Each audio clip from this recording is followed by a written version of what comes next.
Hello बच्चों, good morning. कैसे हैं आप सब। आज हम करेंगे कक्षा 7 की कार्यपत्र G14। ये जेनेरिक वर्कशीट है। ये दोनों क्लास की एक ही वर्कशीट आती है। यहाँ पे ये है 22 जुलाई की वर्कशीट। यहाँ अपना नाम लिखूँगी या टीचर का नाम लिखूँगी। तो देखो, जैसे हम ऑनलाइन वर्कशीट करते हैं, ऑनलाइन काम करते हैं, तो ऑनलाइन क्लासेस चल रही हैं, तो उससे क्या हो रहा है, हमारे आँखों पर बहुत बुरा असर पड़ रहा है। क्योंकि पहले हम इतना मोबाइल यूज़ नहीं करते थे, अब काफ़ी लंबे समय तक मोबाइल यूज़ करना पड़ता है। तो ज़रूरत हमें अपने आँखों का ध्यान किस तरह से रखा जाए।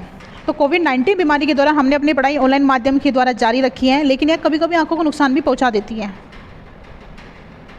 आँखों को नुकसान पहुँचा सकती हैं बहुत सारी। इसमें हानिकारक जो किरणें मोबाइल की स्क्रीन से निकलती है, जो हमारी आँखों में जाती है, तो नुकसान तो होता है, लेकिन इससे क्या हमें ध्यान रखने की ज़रूरत है। तो ऑनलाइन अध्ययन के दौरान आँखों के तनाव कम करने के लिए बहुत सारे सुझाव हम क्या कर सकते हैं। सबसे पहले हम पौष्टिक आहार लें, जिसमें हरे पत्तेदार सब्जियां होनी चाहिए, पालक होना चाहिए, संतरा होना चाहिए, विटामिन सी होता है, खट्टे फल होने चाहिए, शकरकंद और अंडे, इसमें कैल्शियम होता है, विटामिन ए होता है। विटामिन ए बहुत ज़रूरी होता है हमारी आंखों के लिए। ये तो खाने की बात। अगर मोबाइल यूज़ कर रहे हैं तब हमें क्या क्या ध्यान रखना है। अगर अक्षर बहुत छोटे हैं तो हम क्या करेंगे, उन्हें जूम करके देख लेंगे, बड़ा करके देखेंगे। ज़रूरत पड़ने हम थोड़ा ब्रेक लेंगे। ऐसे नहीं पूरा दिन आप वर्कशीट कर रहे हो, काम करे जा रहे हो, ब्रेक भी लेना बहुत ज़रूरी है। स्क्रीन से निश्चित दूरी पर रखिए। फ़ोन को आँखों से थोड़ा सा दूर रखिए, कम से कम 25 सेंटीमीटर तो होना चाहिए। इसमें और क्या कर सकते हैं, स्क्रीन की रोशनी को अपने अनुसार रखें। देखो बेटा, जो फ़ोन होता है ना, उसमें एक रीडिंग मोड होता है। रीडिंग मोड, अब सेटिंग में जाओगे, उसमें लिखा होता है रीडिंग मोड। जहाँ पे नेट ऑन करते हैं ना, उधर ही होता है रीडिंग मोड। उससे ना स्क्रीन थोड़ी येलो सी हो जाती है। जो ब्राइटनेस आती है ना आँखों पे, उससे हम बच जाते हैं, और इसमें किरणें भी कम निकलती हैं, तो हमें ज़्यादा हमारी आँखों को नुकसान नहीं होता।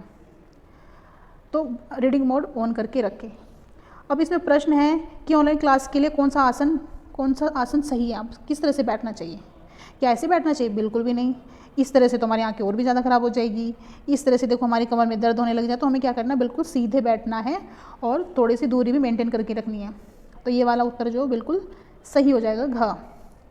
अगला जो प्रश्न है, आँखों को स्वस्थ रखने के लिए भोज्य पदार्थों के नाम लिखें, उनके चित्र बनाएं। अब पदार्थ तो हमें पता है, चित्र आप खुद बनाएंगे। तो उत्तर 2 में आ जाएगा हरे पत्तेदार सब्जियां, जैसे पालक, संतरा, ने खट्टे फल, शकरकंद और अंडे। तो इस तरह से आप लिख देंगे। नेक्स्ट है, ऑनलाइन क्लास के दौरान हम अपनी आंखों की देखभाल कैसे करते हैं, हमने अभी डिस्कस किया। इसमें हम क्या करते हैं, उत्तर 3 में लिखेंगे यहाँ से कि अक्सर बहुत छोटे हो तो उन्हें जूम करके देखेंगे, ज़रूरत पड़ने पर ब्रेक लेंगे, स्क्रीन से निश्चित दूरी बना के रखेंगे, स्क्रीन की रोशनी को अपने अनुसार एडजस्ट कर लेंगे। तो ये हो जाएगा तीसरे का आंसर। तो हमारी वर्कशीट हो जाती है कंप्लीट। किसी बच्चे को नहीं समझ आता है तो वो मैसेज करके पूछ लें। Thank you.